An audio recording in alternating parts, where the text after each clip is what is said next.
How's it going, everybody? My name is Wordsayer, and today I'm going to show you how I built my super smelter in my survival world here. It's a 64 furnace super smelter. Smelts about a shulker box in 6 minutes. If you haven't seen my previous video, I definitely recommend you go watch that.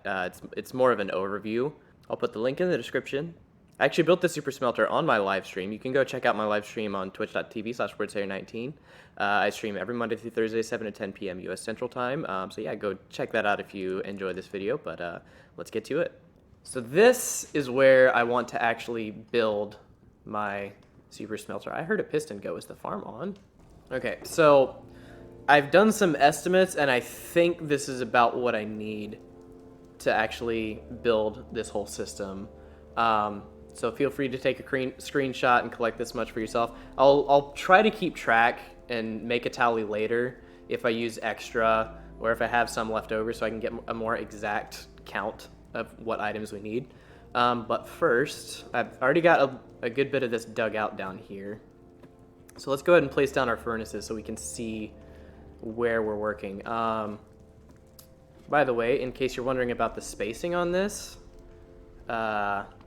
the shulker box is placed on Y40, and then the furnaces will sit on Y31. So 9 blocks below where the shulker box is placed is where you want your furnaces placed. I should probably turn off this music if I'm going to be editing this for YouTube. So it's 9 blocks below, and then this is the line where the shulker box sits. So 1, 2, 3 blocks out from the shulker box is where the furnaces go. And it's 4 rows of 16. So that's the furnaces in place. So now let's go ahead and put our output lines in. Our hoppers. I gotta hold shift.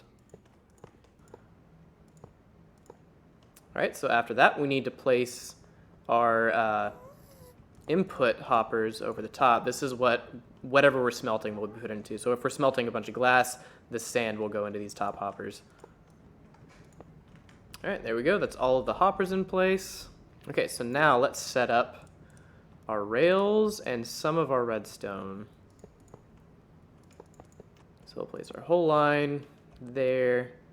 And then I come 2 blocks out because when the minecart reaches the end here, it's going to slow down a little bit, and then it's going to be just slow to start back up. So what can happen with that is as the minecart comes down here and then comes back, it's going to be moving more slowly over this furnace, this hopper. So sometimes it'll take more items than the rest of the hoppers are taking. So I wanted to give it a little bit of time to pick up speed on the trip back. So this furnace gets the same number of items or less than the rest. Because I'm okay with having 16 furnaces and only smelting 15 items at a time. But what I don't want is to have 16 furnaces, except this furnace gets twice as many items, because that's going to make the whole system take twice as long to finish.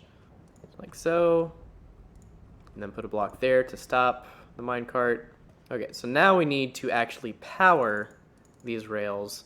I came up with a kind of a weird way of doing this. So normally the way you handle this situation, when you want to be able to send the minecart away, you have a regular rail here on this block, and then you have a powered rail here.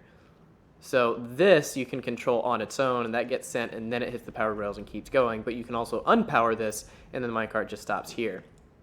But the way I did this, because it just kind of worked out that way, is I found the sweet spot where this redstone block, not there, will power all but one of these rails. Okay, so that's almost it. We place one right there.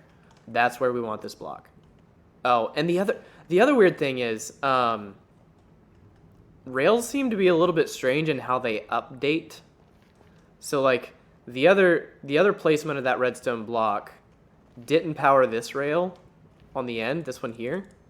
This one was 1 block ahead of it, so it should power it in terms of distance, but because no block has been placed over here, it doesn't update. So let's see, if I just place this block here, will it change? Or do I have to unpower it and repower it? Okay, yeah, see, This block is not powered, but it updated this to remind the track, oh, let's check to see if I have a power source. And over there is just close enough to power this rail. But you had to place a block here to update it. So keep that in mind when you're putting down your rails and your power sources, because you can end up with some unpowered rails where you don't expect it. And this, where it's placed, powers both tracks, actually. And it's just enough to get to the end here. And it's exactly the distance we need over here, but it doesn't quite do this one. So we have to place another block. So we need a block there and a rail there, and we need to power both of those. So we'll put our redstone block right up here. Now we have to set up the circuits for actually sending these minecarts. Right, so we had the power rails going one block past the hoppers, like so. So now we place these here. Place these. Pretty sure this was just stone brick here. Okay, so now we need to create the circuit that will send the minecart once it's filled up, or not necessarily filled up, but once it has enough items to go down the line. So the way this is gonna work is we're gonna have a chest above here that the hopper minecart will be pulling out of. So let's start over here so I can show you what I'm doing, and then I'll have to do the last one kind of backwards. Okay, so now this is where the target block comes in handy, because it allows us to compact this a little bit more. So we place our target block there. That's the block that's going to power the minecart rail down below. And then we place our comparator here that's reading the chest. Whenever this has items in it, the comparator will read that, send a signal into this block. And then that block will power this redstone torch, which will invert the signal, redstone dust. So the torch powers this, which powers the target block, which powers the rail. We also need to power this, because this is our fuel line, or what will be our fuel line. So we'll put one block there. The hopper minecart will stop here until it receives a signal from this to go and take more fuel. To put a repeater here. So yeah, so now when this chest has items flowing through it, it will turn off the torch, and both of these minecarts will be stopped. But then once the hopper minecarts pulls all of the items out of this, then it will send the comparator will turn off and send a brief signal to here, which will send the minecart on its merry way. And then at the same time this gets sent, this also gets sent and sends fuel down the line. And the items being smelted will be used up faster than the fuel, so the fuel line will always keep up as long as there is fuel going into the hopper minecart. Repeater. Okay, so that's all of that done, I believe. We could just send hoppers into these chests and into the fuel line hopper minecarts, and it would be good to go. But we're not going to do that yet, because we also want to set up the stopping mechanism so that when this system is sitting idle, the minecarts aren't just constantly running. I just need to figure out how to get over there. So the next thing we need to set up is a timer that will basically prevent the minecarts from rolling off while the system is idle. We only want it to go when items have been flowing through from the top. So right now it's imaginary, but there will be a hopper on top of this chest. So we'll place a comparator there to read when hoppers are flowing through this hopper. And then we place a block there, redstone, and then we're going to place a line of repeaters that goes into a repeater to there, or into a block rather. And these, we have to use blocks here, otherwise the redstone lines would get connected to each other, and we don't want that. So we should be placing exactly 16 repeaters all set to 4. 13, 14, 15, 16, question mark? That doesn't seem right. Okay, so I did this wrong. Break that repeater there. This comparator sends a signal to the redstone. which triggers this torch, which inverts the signal, and then we place 16 repeaters set to 4. And now, when that reaches the end, it will unpower this torch, which unpowers these rails here and here.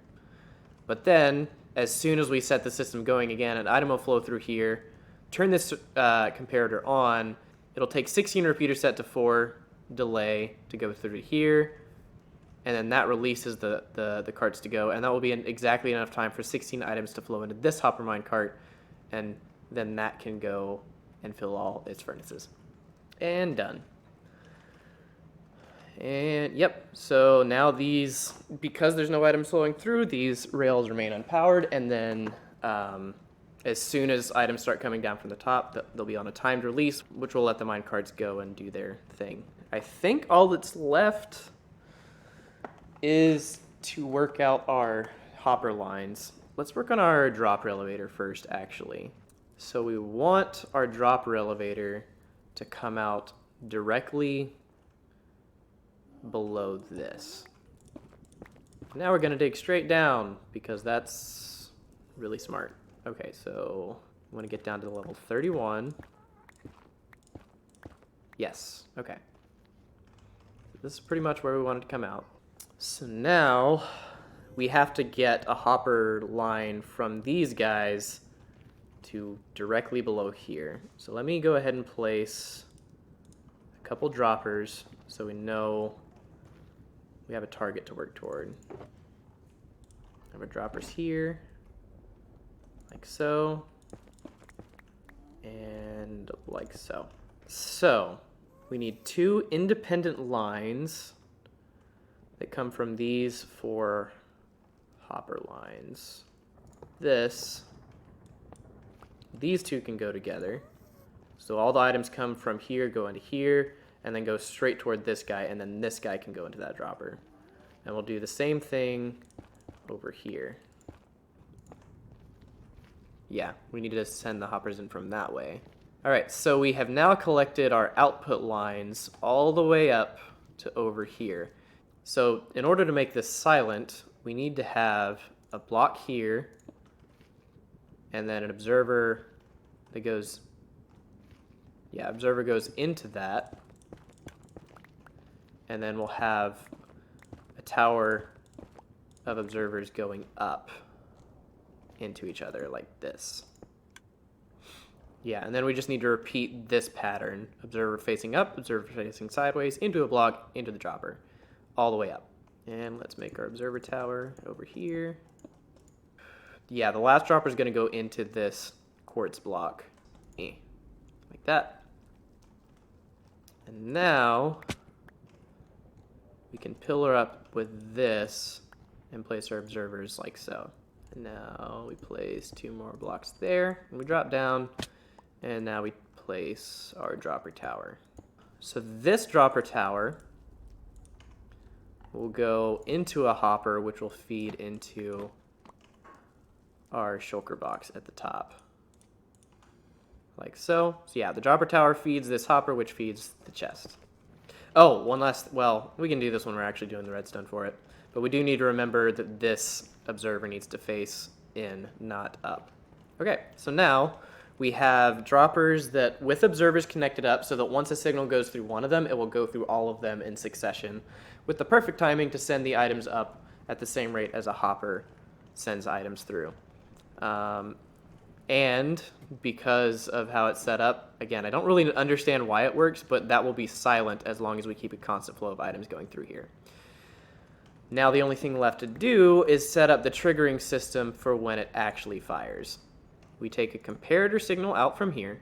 Comparator signal from there goes into that redstone. So this is going to be the size of our circuit.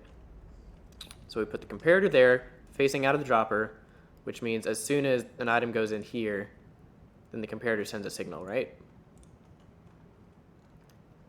And then a repeater comes off of that into a redstone line that goes back into the side of the comparator. This creates a comparator clock. So basically, as long as there's items in here, instead of just sending a single signal, it'll cycle between sending a signal and not sending a signal, which is exactly what we need for triggering these droppers. And then this we need to remember because that is what triggers the items to go up to the top. So we need this observer face the redstone, so it will read whenever this redstone turns on, and that will send everything up to the top. And now that should be good to go. This is the one that goes into the hopper, correct? So now if I just drop a stack of items in here, yeah, and you hear it starts ticking, and then it stops because it's a constant flow, and these are weakly powered instead of strongly powered. So yeah, that's all of our items should be going up to the top. And now we just have to do the redstone for the other dropper tower. And I did get this silent dropper elevator design from someone. I can't remember their name right now, but I'll post their link in the description if this goes on YouTube. Everything here is done except for the input for both fuel and other stuff, our smeltables. Okay, so our fuel lines need to come on top of this this hopper down here. So the hopper minecart will be there, and then we need this hopper to go into the hopper minecart. And that will be the end of our fuel line. Because again, the concept here is we want to make the choke point as close as possible to where the items are going. We'll have to go over the top by one so the hopper minecart can get through beneath. So we should be able to get away with, I think, this. We can do that. So now our bottleneck, or our splitting point, comes here. So really the only hoppers we have to fill up are these. And then we can just have one hopper line going to here. The reason it's going to take a lot of fuel items to fill this thing up is because hoppers will pull down before they go across.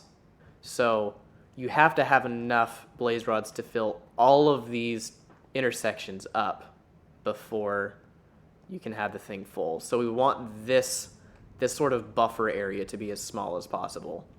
I keep forgetting to put my game in full screen. It runs ever so slightly smoother when it's in full screen. Okay, so that's our fuel line. Now we need to figure out where our fuel is coming from. Up there. That's actually perfect. Okay, and there. I think if I keep it on this level, then it won't get in the way of anything. Let's figure out where the items are coming from. So let's tear all of this out. Okay, so our shulker box is going to sit here, which means we'll have a minecart on this level down here. So the minecart will sit here. I think actually I had all of these hoppers facing down. Yeah, because I didn't want these pulling anything through the floor by accident. So, put one there, there, there, and there. So that is where our items are going to be coming out from the shulker box and going into the system. Okay, so these are the lines we have to split. So we know we're going to put hoppers here, here, here, here. We'll do like that. Yeah, I think this part is done. So now all we have to do is finish the fuel line and then run our sending system. And then we should just be able to put that there, there, and there. And that should do the job. Yes, our blaze rods ended up down here. So that is perfect. The stuff is ending up exactly where it needs to go. But again, like I mentioned, there were 24 blaze rods in that chest. They all ended up here. It's not like it distributes evenly, like one goes down and one goes left, because this has to fill up before this can fill up, and this has to fill up before this can fill up, and this has to fill up before this can fill up. All right, so now everything down below is pretty much set up, except for the hopper minecarts. So we need this extra space over here, and then sticky piston there, and then our regular piston will go right here, which conveniently is covered up by all of this over here. So it's exactly the right size to fit in this space, which is just kind of lucky. Stone brick slab, we'll put that there, and then we'll put a redstone line there, there, there, there. That powers the piston, right? If I push this button, piston triggers. Easy. Okay, so now to place the minecart. First off, we want our minecart to sit on top in the middle of these 4 hoppers. So this glass will be a perfect corner to push up against to get the hopper perfectly in place. But first we have to drop it in there, So we put that there. We put our rail on top. And we put our minecart on top of that. And then we break the block. So it falls straight down. And now we push it all the way into the corner. Like so. So now it's in the perfect position. It's exactly where we need it to be when the system is on. But we also need the system to turn off whenever it's done, which is accomplished by this piston pushing the minecart away. Okay, so the minecart is in place. Now we break these. We put... Really, it probably only requires the one piece of glass, but I like to put two just to be safe. So we put our block back, put our button on top, and once you push that, that piston fires. And that will push the minecart right back to where it is now. So like, if you put down a shulker box full of sand and you're like, wait, no, I only want to smelt half of that, you can't really stop in the middle. But now that I'm seeing this, I can just put this button here, and that will push the minecart back over here, and it'll stop pulling items out of your shulker box, and then you can take it back. But yeah, this is what happens. Whenever the system finishes, this piston will fire and push the minecart over there, and it will no longer pick up items from your shulker box, which will be on top of this block. And then you can also safely grab your shulker box because it won't pick that up either. And then when you want to smelt something, you just put your shulker box down, push this button, which pushes the minecart back in the center, pulls from the shulker box, and then those 4 hoppers split up the minecart input, and those go into our fuel lines. Okay, so something I was going to talk about earlier is why we split the stuff we're smelting into 4 hoppers. Hoppers are actually pretty slow at moving items. They move 1 item every 4 redstone ticks. A redstone tick is 1/10 of a second. So you're moving 2.5 items per second. Minecart hopper is way faster than that. I don't really know the exact speed, but it is ridiculously fast. It's faster than 4 hoppers going at once. So it's like, I don't know, it might be every game tick, which is 1/20 of a second. So like 20 items per second, maybe, I would guess. Point being, it is much faster than hoppers. So when you place your shulker box down here, it's going to be pulling items out ridiculously fast. But if you only had 1 hopper below this hopper minecart, it would bottleneck and you would eventually slow down to 2.5 items per second. But this way, if we can position this minecart directly on top of 4 hoppers so that all 4 of these hoppers are pulling items out, you're getting 4 times the speed out of these bottom hoppers. So instead of 2.5 items per second, you're moving 10 items per second. And that's why we have 4 lines of furnaces, because these hopper lines split it up into 4 different lines. And that's also why you don't want your lines to cross, because then if they cross and start pulling off of each other, then it's going to bottleneck back to that 2.5 items per second that the single hoppers can pull. So yeah, this is our system. I think we have 1 more circuit to build, and then we'll be done. So we're trying to power this piston when items stop flowing. Okay, so a comparator goes there, like so, like so, like that. So we'll do like that, then that, then piston goes there, which is our monostable circuit, and like so. And 1 more redstone dust. We'll do it. Yeah. So, functionally, the system is complete. The last thing I want to do here is related to this system right here. Because as we have seen, you have to fill up these 3 hoppers before this one gets any blaze rods. We want to be able to fill this thing up with as few blaze rods as possible, so it doesn't mess up in that like this gets less than 5 stacks and then this. Roundabout way of saying we don't want to have to fill up all 5 of these inventory slots. So my solution to that problem is we take some sort of item that cannot be used as a furnace fuel. So like even if I take the blaze rods out of here, I can't put an iron nugget in there. So if I just put 4 iron nuggets in here, now this whole system, this hopper, fills up with 2 stacks of blaze rods instead of 6.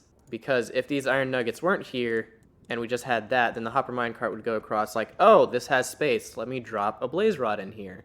But if we do it like this, with only 2 stacks, it stops dropping blaze rods in there, and then it fills up quicker, which means this fills up quicker, which means this whole fuel line is able to run more quickly than if you didn't have those iron nuggets in there. Whoa. What? Oh. Yeah, so here's the problem. I ran this line straight from here. The only problem is this line goes under this hopper, so when I put fuel in there, then it just pulls it out. So I need, instead of running this straight into there, I need to run it more like this. All right, so the final finishing touches of at least the functional parts of the super smelter are 1, 2, 3, 4, 5, 6, 7, 8. All right. I still have to pull the switch, but hypothetically, this should all be working now. And boom, retrieval. I almost don't believe it.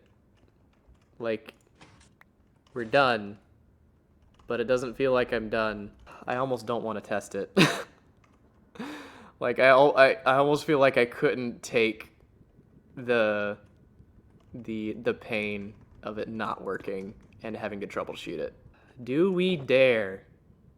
Do we dare test this thing? So right here we have 8 stacks of netherrack. You look down, the system is off because, well, I can show you. That's on because the hopper minecart can now grab stuff from the shulker box. If we push it that way, that's off because the hopper minecart cannot grab. Let's test to prove that. Plop the shulker box down. Nothing happens. There's nothing going out. If I click this button, it moves the minecart underneath, starts pulling items out. Let's go down there and see if we can catch it in action. Okay, you can see the repeaters winding down. Now you hear the minecarts going. Those are the ones on the top. The ones on the bottom should also be going, the fuel lines. Yes, that's also going. Oh, there's a dropper elevator. It just got started up. Why is it still making sound? What was that piston? Oh no. Oh no. I think I know what's happening. I see. I see what happened, sort of. So we got 1, 2, 3, 4, 5, 6 stacks back. So that tells me one of the lines isn't working correctly. The other problem is this piston is getting triggered by the observers. So how can we fix that? Oh, it's this guy. So we place that there, and put everything back, and this should fix that problem. So our other problem is we only seem to have gotten 3/4 of our items back. There's the problem. Okay. So it just had one hopper facing the wrong way. This time, for sure. That button. Now it's emptying. Go down here. Everything should be running. No! What are you doing? Why are you still making noise? What's the holdup? Oh. Yeah, I'm dumb. There we go. Let's do one more for old time's sake. 2. Get it started. Now we hop down there. We should get dropper noises any second now, and they should go away. Please. There's 1. There's 2. And sweet silence. Oh my word, that's so beautiful. It works. It works. Now the minecarts have stopped, which means everything up top should be turned off, or this thing should be turned off. The collection system should be turned off. Now before long, we'll have 2 stacks of nether bricks in here. 63. No. There it is. Okay. So I made a little bit of a derp on the sending of the fuel mine carts. Turns out I don't actually need this repeater here. I can just put a redstone dust there and leave it like that. The reason I had done that in the first place because I was afraid of this redstone dust locking this hopper. But in my trying to avoid locking this hopper, I ended up locking this hopper instead, which is the more important hopper anyways, because this is where the stuff where smelting goes, and that's coming from the minecart. So if that's locked on the split second this minecart goes over the top, then it won't pick up the item it needs to. Whereas these are just fuel lines. So like there's going to be fuel constantly going through this system as I put more in. So like if this gets locked for a couple ticks, that's not really a big deal. So yeah, we'll just go ahead and fix all of that. Break these repeaters and redstone there. And yeah, that's my super smelter. Hopefully you enjoyed this video. If you did, please give me some feedback on what you would like to see in the future, because I have a lot of things I could do. I could show you some builds, I could show you redstone, but I would like some feedback on what people actually want to see from my YouTube channel, if anything. But anyways, that's going to do it for me. Thank you guys so much for watching. As always, have yourselves a great day. I'll see you next time.